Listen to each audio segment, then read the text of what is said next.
বন্ধুরা, এই আমার পাট শাকের আম দিয়ে টক হয়ে গেছে। হ্যালো বন্ধুরা, আজকে আমি পাট শাকের টক বানাবো।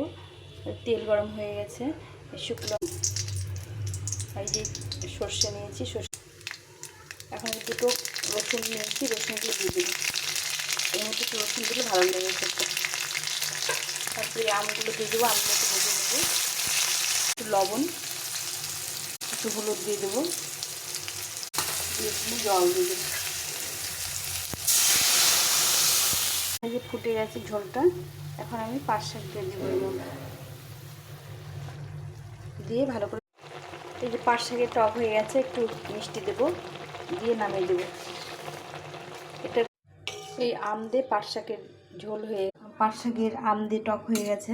এটা একটু মিষ্টিটা কম দিতে হবে, টক টক মিষ্টি মিষ্টি লাগবে, ভালো লাগে খেতে। তোমরা কে কে খেয়েছো অবশ্যই কমেন্ট করে জানিও। ভালো লাগলে লাইক শেয়ার সাবস্ক্রাইব করো।